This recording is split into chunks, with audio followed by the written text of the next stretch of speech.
the recording won't see everything. Okay, question F. So this is a question regarding calling a constructor from inside another constructor. Right. So when you're in an inheritance hierarchy, you always have to call the superclass constructor at some point because you need to construct the superclass part of the object. Now your question exactly is, how does that work with you want to create a constructor for what you've named, like you're extending whatever? Yep. Like a counter continued extends counter. You want to create the counter continued object. Mm-hmm. How do you do that? Because it says like you have to do. Or is this one not saying that? It's saying you want to use what you're extending. You want to use that constructor. Is that what Yeah. So in the subclass, how do you implement the constructor in the subclass? That's what this question is alluding to, right? So in the subclass, in that constructor, you have to call the superclass constructor at some point to initialize the subclass object, right? Because inside the subclass object, there's a superclass object. So how do you initialize any object in Java? You call a constructor. So you have to call the superclass constructor at some point.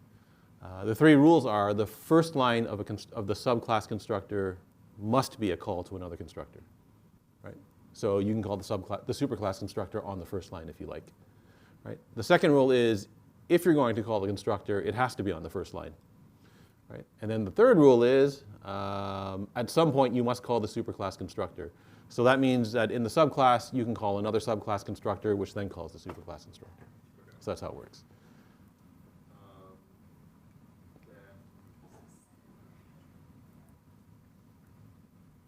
Yeah, why isn't the question 4? Why does that work? Why does it work, or? Yeah, like, 'cause the answer is like you override the add row, add column. Okay, so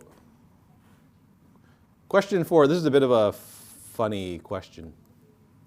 So question 4 is related to question 3. Question 3 asks you to make a square matrix class that extends matrix, right? So a square matrix is a matrix as long as the matrix class doesn't have any constraints on it that says the number of rows and the number of columns can be independent, can vary independently, right? And so if you look at the there was no documentation given to you in the matrix class.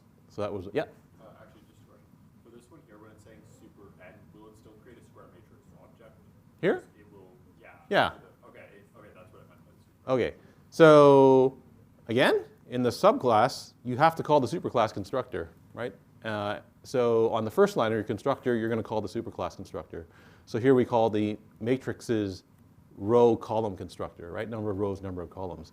This is a square matrix, so you have to pass in these equal values here, right? The superclass constructor takes care of the validation for you. So you don't have to check if n is negative, for example, right? And the superclass constructor also sets all the elements to 0 for you, so you don't have to do that either. For when copying another matrix, again, have to call the superclass constructor. So superclass only has one constructor in this question, so you have to pass in the size of the other matrix here. Now, the superclass constructor sets all the elements to 0, so here you have to copy all the other elements yourself manually. Now the funny question is if we go and look at, hang on, sorry, I have to open up the other.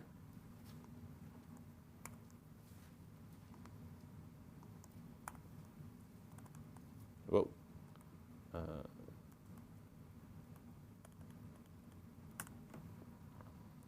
Or not.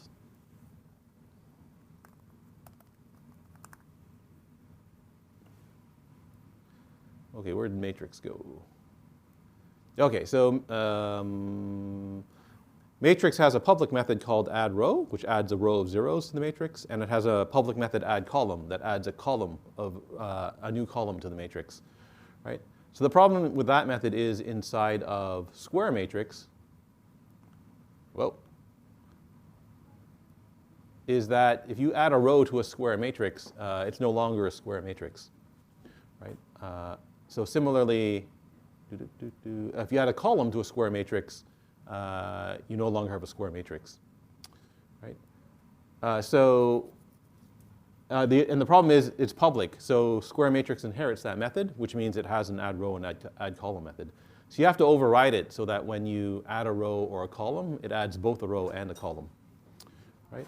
And now the problem with this question is you have to be really careful how you do it, right? So if you call add row column, right, the method that you were asked to add in question 3, right, depending on how you implemented it, right, if you call this add row and this add column, right, then when you call, where'd it go? Right, so when add row calls add row column, it goes to here, right? Now this calls add row again, so it comes back up to here, which calls add row column, which comes back down to here, which calls add row, which comes back up to here. So you end up with infinite recursion here.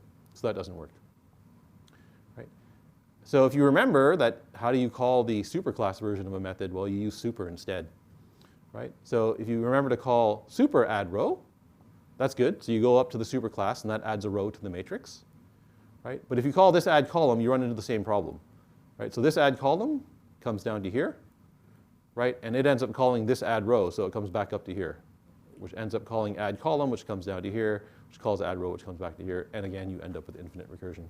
So what you have to be careful of is to make sure that you call the superclass version of both methods in order to prevent the infinite recursion.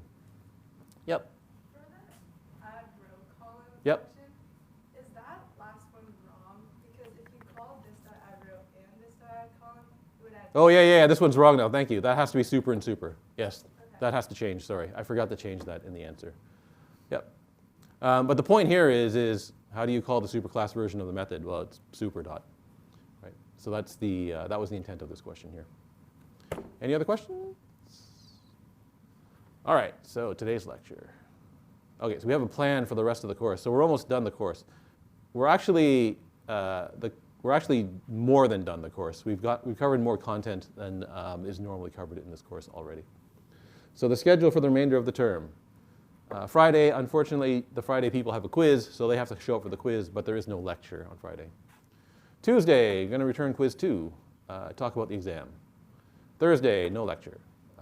And obviously next Friday, there's no lecture either because it's Good Friday.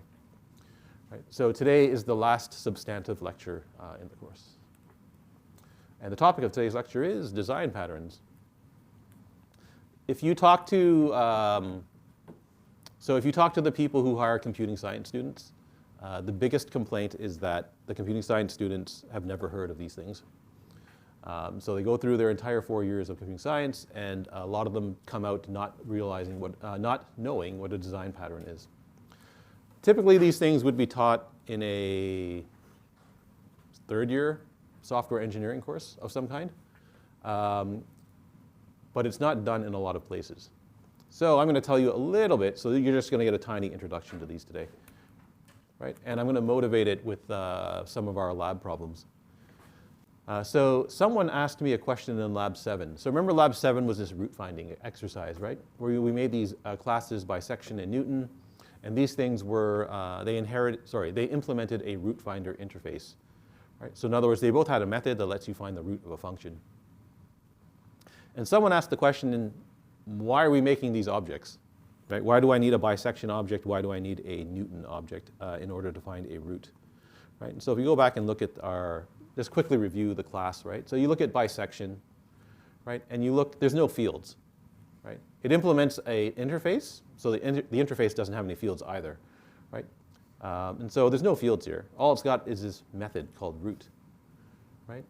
So when I want to find a root of a function using the bisection class, right? The way it's currently implemented, you have to make a bisection object.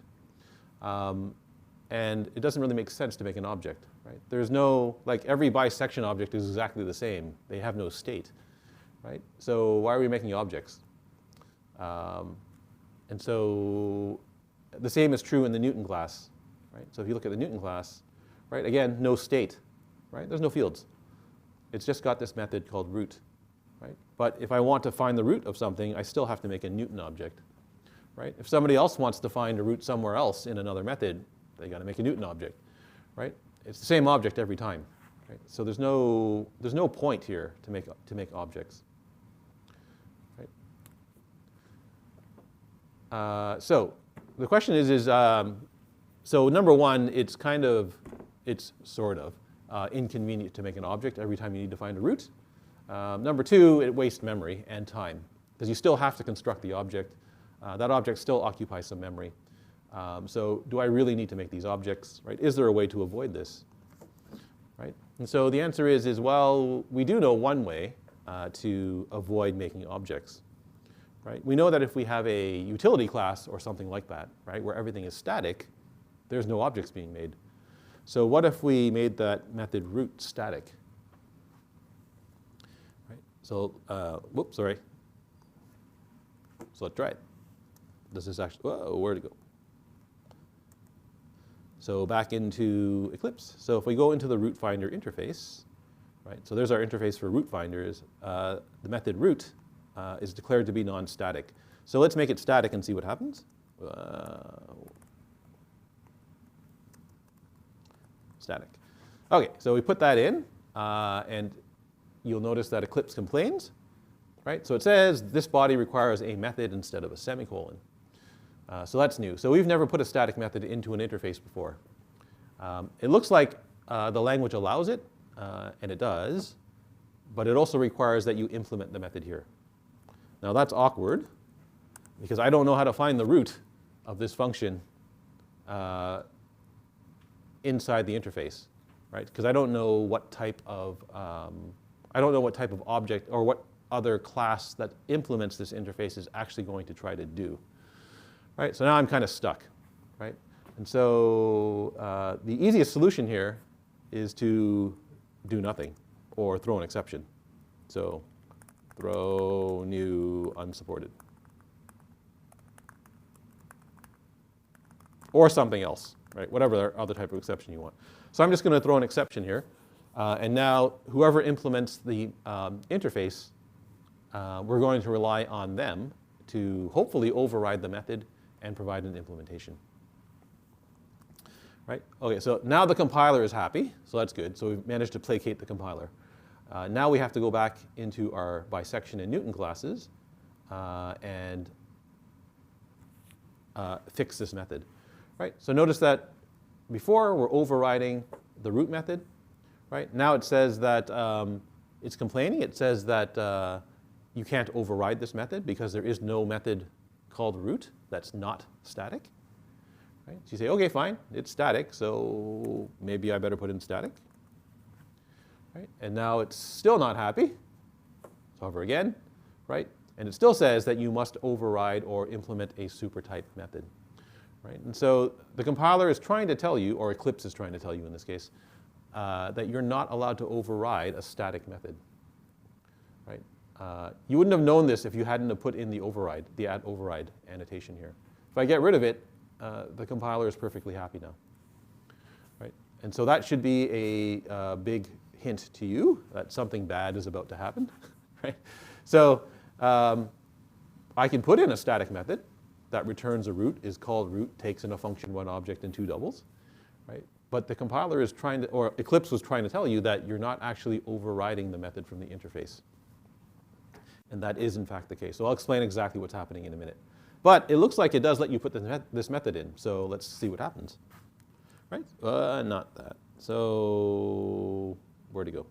Here we go. So save our code. Save our code. Right? Everything looks fine, right? There's no X up here, so that's good. Here's our little program. Right? Now notice that, again, Eclipse is trying to warn you of something. It says when you're calling this method root, you should be calling the method in a static way. Right? So in other words, it wants you to use the name of the class to call the method. But that's fine. Right? It's just a warning. Right? Does it work? The answer is, it's complaining about Newton here, so that's fine. So the answer is yes, it works. Right? You get your two roots, pi and pi over 2. So this looks good. Right? It looks like we've just solved our problem. Right? There's no, oh wait, so let's see if we can get rid of this object now. So let's get rid of our bisection object here. And it's going to complain down here, so let me get rid of this line. Okay. And now I have to call this in the static way, right? So bisection, like that. And voila, right? No object. It's printing out the wrong root because I commented out that line, so that's fine, right? So we've gotten rid of the object. So that looks good. Looks like we have a solution until you try to do something else. So I'm just going to insert another method into this class, right? I'm going to put in another method, so public void print a root. I want a root finder object here. Finder1, finder. And it's going to find the root of a function f. And then we're going to print the root. Right? So how we do this? Well, I want to do something like root r equals find dot root f. And then I'm just going to do it between 0 and 1 like that. Right? Because that's what you want to write. That's the whole point in making this interface. Right? I can pass in whatever root finder object I want. And have it find the root, right? So I can pass in a bisection object or a Newton object or make up my own super fancy root finder, pass it into this function, into this method, sorry, and it should be able to find the root. But notice it's complaining, right? It says the static method of interface root finder 1 can only be accessed as root finder root, right? It's complaining that you're trying to call the static method root in the interface by using a reference, by using an object. Right? If you try to call a static method in an interface, you must use the interface name. So now you're stuck writing this, which doesn't do what you want because root finder 1.root throws an exception, right? And so now you've broken you're no longer you can't call this method polymorphically, right? I can't make a root finder object, pass it into this function, and hope that it works. Because the root method is static, and the only way you can call a static method from an interface, if the declared type is an interface, is to use the name of the interface. So it turns out this doesn't work. Right? We're stuck. Right? So that's no good. Okay, so static methods are legal in Java 8 and above. Right? Notice they inserted it very late into the language. The reason they inserted it late into the language is because they never do what you want them to do. A lot of people complained. They said, we want a static method anyway. So eventually they relented and said, fine. Right? But really, if you're making an interface, you probably want to use the methods in the interface polymorphically.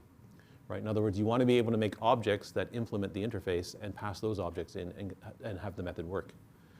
Right? Static methods are never dynamically dispatched, right? So in other words, the runtime type of the object never determines the type of the method, never determines which version of the static method is called, right? Static methods belong to a class or interface, right? And that they are defined in, right? So our root method that's in the interface belongs to that interface. The root method that we declared in bisection belongs to the bisection class now, right? The only way you can call them is to either use the name, the only way you can correctly call them is to use the interface name or the class name. You cannot use an object and call that static method properly, right? They are never bound to an object. Yeah? No. So remember when I showed you, I tried to override that static method from the interface? Yeah, that's what I did, right? So here.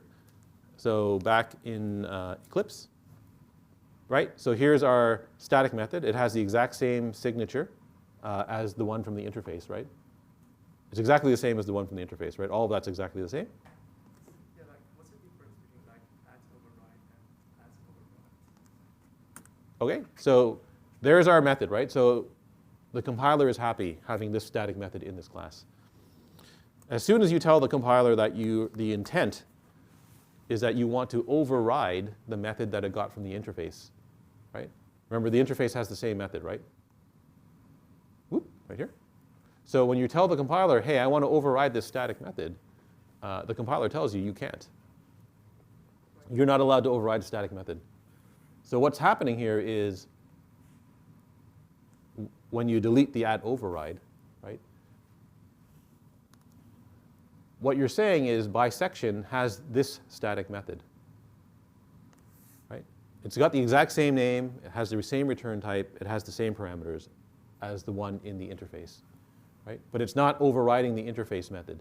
Instead, what it's doing is it's hiding the interface method, right? So in other words, if you try to call, if you try to call the root method with an object, it uses the declared type of the object to call the static method. It doesn't behave polymorphically at all. So it's not an override. It's but like overwrite, not override. overwrite. Yeah. How do you overwrite a method? I don't know if it's the case in Java, but like I've heard in some like languages you can just overwrite and just like replace it. You can't do that in Java. There's no way to replace the version of a method in Java. Ruby might let you do that, actually. Ruby's a weird language. It might be one of the ones that lets you, in Ruby you can redefine the way a method works in a running program. It's very strange. But yeah, so you can't do that in Java. Okay. You cannot override a static method, right? Not even when using inheritance. So this is an example with an interface, but even in inheritance, if you have a superclass that has a static method, you can't override the superclass method in a subclass. You can replace it, right? So in the subclass, you can have its own version of the static method, but you can never call them polymorphically. Yeah? For this case where like you inherit like a static method, Yeah. if you don't hide it the Yep. way that we did it, Yeah. but you call it in With an object? subclass, Yeah. if you call it with like the subclass name, Yeah. would it do what Yes, the it works. superclass Yes, does? you do inherit static methods. Yeah, so it does work. So you can call it with either class name, Yeah. basically. All right, so that didn't solve our problem. Okay, so can we solve the problem? The static idea was a good one. So making the method static wasn't, right? But what do we know about static fields, right? So static fields belong to the class that they're declared in. There's only one copy of the static field. So that might solve our problem, right? So let's go back to Eclipse. Let's go back to our interface now. I don't want it to be static anymore because this isn't working for us. So let me get rid of that. I have to get rid of the implementation now because I'm not allowed to implement a non-static method. Right? That's not a default method. All right, now back in bisection, get rid of that. So we restore our class. Okay, so what happens in bisection if we do the following?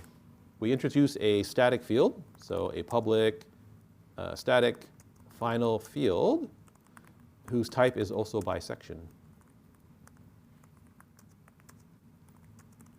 Like that. Right, so I'm going to make a bisection object called instance. Right, it's static and it's final, so this is a constant. And also bisection has no state, right? So it's not mutable. Right, so that's a constant. Right, I can make an object here by calling the no argument constructor because the class gets a no argument constructor whether I want one or not. And now I have exactly, so that field, instance, right, is one bisection object, right? And it's always the same bisection object. Right? So there's my one object now. Right? And now, when I want to call the, instead of making a root object here, we're using new bisect, right? I can just write bisection dot instance like that. Right? So now I have this one object kicking around. It's publicly available in the class, so I can just use it. Right? Let me get rid of that. Right? So I don't have to make a new object every time. I can just use the object that's provided to me by the class itself. Right? Does it work? Yeah, it works. Right? Can I write, where did I delete that method? Yeah. Oh, that sucks. All right, let me put that method back in. Public void print root. So I have a root finder. Find and a function.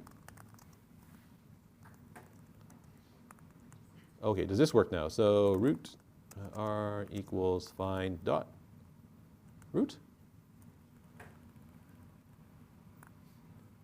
So let's do 0 and 1, because I need A and B, right, the bounds. And yeah, it works. Right? And it'll work polymorphically. So I'm now passing in an object every time. So now the runtime type of the object determines which version of root gets called. So that solves our problem. Right? I've now got one object, right, called instance, and that instance serves for every, that instance always works to find the root of any function, right? Because it has no state anyway, so you can just use the same object over and over again, right? So I never have to write new bisection anymore, right? I can just use that one bisection object that's provided by the class. Right, now, if you poke around the standard library, you'll find many, many classes that have static instances. Right, so where's my, so if you look in string, string has a static final comparator object. Right, so it provides you with an object that knows how to compare two strings, ignoring the case of the strings.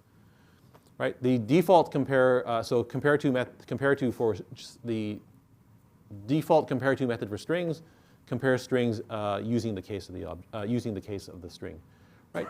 But it's common that you want to ignore the case, so the class provides you with a one object that can do that for you, right? If you look in Boolean, right, the wrapper class for Boolean, right? Not surprisingly, there's a one instance that's equal to false, and there's one instance that's equal to true, right? It doesn't make sense to make new Boolean objects all the time, right? Just use false and true. Color, the class that represents red, green, blue colors in Java, has a whole bunch of static fields, right? So there's the color black, there's the color blue, there's the color cyan, and so on and so on and so on and so forth, right? So you don't have to make these objects if you don't want them. It provides a set of standard colors, a small set of standard colors that you can use, right? You don't have to keep on making new objects every time. You can make different colors too, right? So there are constructors as well.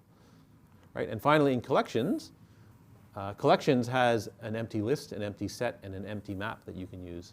Right? So if you're ever in the situation where you need a list that's always empty, right, you can just return one of these things here. Right? Right? So if you need to make sure the list is always empty, it doesn't make sense to make a separate object every time. It's always empty. Right? So its size is always 0, it never has any objects, et cetera, et cetera, et cetera. And so this technique of providing a static object is very common. Right? Now, it's still possible to make a bisection object. Right? So there's nothing stopping somebody from writing a new bisection if they wanted to. Right? So if you really want to, you can stop people from doing this. Right? We know how to do this already. You just insert your own constructor. Right? So inside the class, where's bisection? Come on. Right. So if I don't want people to be able to make a new bisection object, I just write my own constructor, right? Make it private so no one can call it. Right? Constructor does nothing because the object has no state anyway, so there's no fields to set. Right? Now if somebody outside the class tries to write new bisection, it doesn't work. Right? And now we really do have a solution where there's exactly one bisection object, right? And you never have to make a bisection object in order to find a root. Right? We've just discovered, quote unquote, the Singleton design pattern. Right? So this is an example of a software design pattern. So a software design pattern is a general reusable solution to a commonly occurring problem within a given context in software design. Right. The Singleton pattern restricts the instantiation of a class to a single instance, right? So ensure that there's exactly one instance of a class. Right. You have to provide access to that instance, right? So it's great if you make sure there's only one instance of the class, but you need to tell people what is that instance, right? So that's why we have a publicly accessible field. Right. Finally, you want to, in some cases, you want to control when that object is created. Right. So in our example, the object is always created when the class gets loaded into memory. Right. But it's possible to change the implementation so that you can control when the object is actually made. Right. And so there's an example software design pattern. Right? It's probably the simplest software design pattern that you can come up with.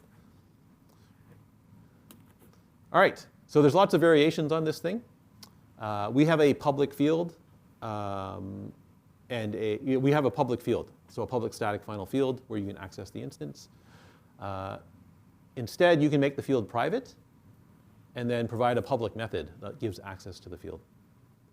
Right? The preferred way in Java, as of I forget which version of the language, is to use an enumeration instead. Right? So if you really wanted to, I can take by section, right, and turn it into an enumeration. Right? So I have to get rid of that, and I have to now do the following instance, like that. Right, so remember when you make an enumeration, right, you just list the constants or the objects that you want in your enumeration. So there's my one object, right, and you're done. That's the only change I had to make. Right. Enumerations are allowed to implement interfaces, so this works just fine. Right? The language guarantees that for an enumeration, there is always exactly one instance of the object. Right? So you don't have to worry about making this field final and static and stuff and yada, yada, yada. Right?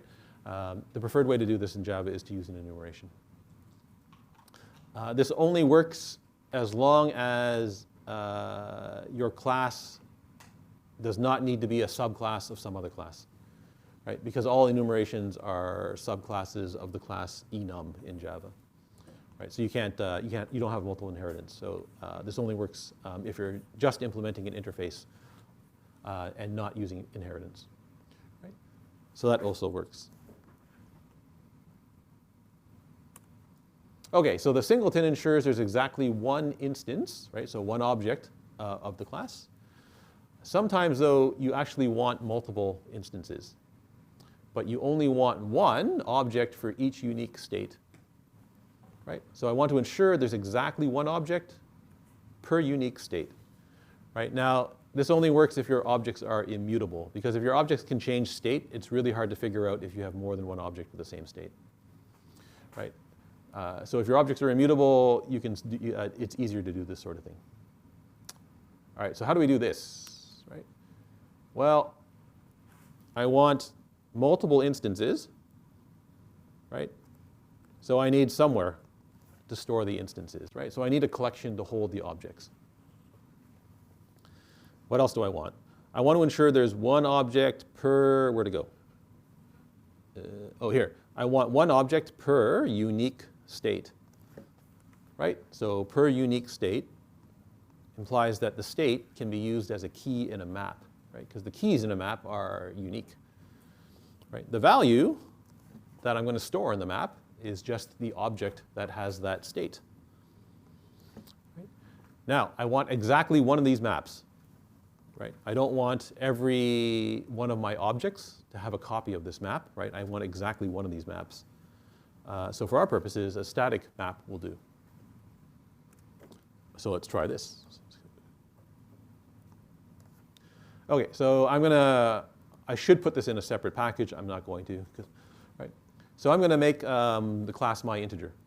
Right? Now remember the class big I integer in Java, that's the wrapper class for the primitive type int. Right? They didn't implement the class the way I'm going to show you, but they could have. Right? So I'm basically showing you a very, very small implementation of the class java.lang.integer. OK, so this thing's a wrapper class, right? So all that means is that it wraps a primitive value. Right? So every myInteger object just corresponds to some int value. Right? The integer class in Java is immutable. Right? You can't change the state of a big I integer object. So it doesn't make sense to have 10 integer objects whose value is 1. Right? The thing's immutable, so you only need 1. Right? And so I want some way to do this, to ensure that there's exactly one myInteger object for each unique integer value. Right? And so I'm going to make a map.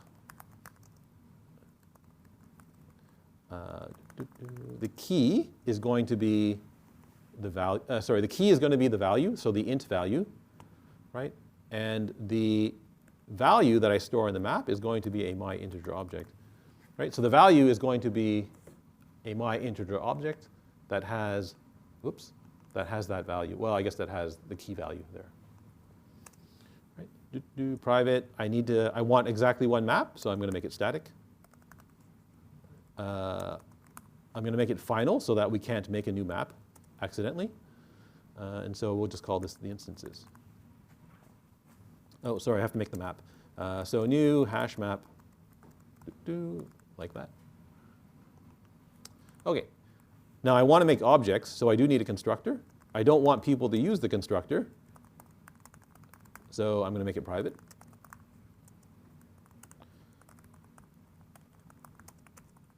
Right? So whenever I make a myInteger object, right, it's just going to wrap the passed-in value. Right? So we just set this value equal to value. OK, so now we need to let people get access to the instances, right? Because the map is private, the constructor is private, so I need to add in a method, public static, where people can get a myInteger object.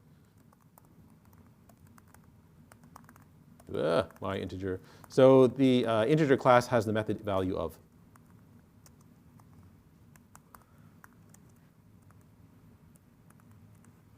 OK, so value of is going to return a myInteger object who has this value, right? We've seen this before. That's a static factory method, right? So it's a method, it's static, returns an object. OK, so how am I going to make sure that there's exactly one myInteger object whose value is 5 or 12 or so on and so on and so forth?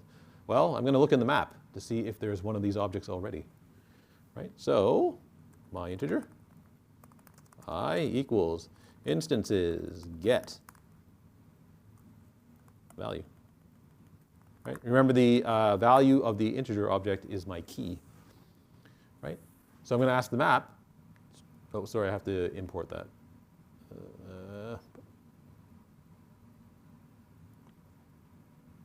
OK. So I have to ask the map.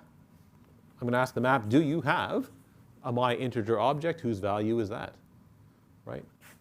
If it does, so if I is not null, return I. Right? So that so the caller gets back the one myInteger object who has the value I. Right? If there isn't a myInteger object whose value is I, make one. Right? So myInteger. I equals new myInteger, right? I can call the constructor here because I'm inside the class, right? So the constructor is private. That stops anybody else from making an integer object, right? But I'm inside the class, so I can call it. Right? Now put the object into the map so that the next time someone asks for it, they can get it. Put value I, like that, right? And now return I. So the map holds all of the unique myInteger instances. Right? Value of always returns the one object that is either in the map or will be put into the map when needed. Right? And then you can go ahead and implement the rest of the other integer methods. Right? So the creators of the language didn't do it this way. So they didn't create the class integer this way. They did it slightly differently, so it looks more like a traditional class. They didn't use this map and hide the constructor and so on and so forth. Right? So that what we just did was not terribly hard. It was a bit of a trick realizing how to implement it. But once you see the trick, it's relatively easy to recreate. Right? So that is what's called the Multiton pattern. Right? And so the Multiton pattern allows for the controlled creation of multiple instances where there's exactly one of each instance. Right? Now, if you're thinking this sort of looks like an enumeration, the answer is it's not quite an enumeration. Right? So in an enumeration, you have a fixed finite number of instances that you know beforehand. Right? Here we don't know what integer values people are going to want to create. Right? And there's a lot of them, so you don't want to make an enumeration with 2 to the 32 constants in it. right? So it's not quite an enumeration, but if you are in the situation where you know what the constants are ahead of time, and there's a small number of them, just use an enumeration. Okay, so that idea of storing things in a map, or storing things somewhere, right? So storing them in a map here, right? And then retrieving them when someone needs them, right? That's related to the idea of caching, right? Caching is used all over the place in computer science, right? So a cache is either a hardware or software component that stores data so that future requests for the data can be served faster, right? Your computer has many, many, many caches in it, right? The disk drive has one, the network has one, the CPU has probably 3 or 4, your memory controller has one, and so on and so on and so forth. They're all over the place, right? If you look at many of the Java classes, they all cache stuff. The string class caches strings, right? So if you have a bunch of string literals in your program, right? So double quote hello, double quote goodbye, and so on and so on and so forth. The class keeps track of all of those string literals, and it makes sure that you only have one object corresponding to each string literal, right? The integer class in Java also caches values. So here's the source code for integer.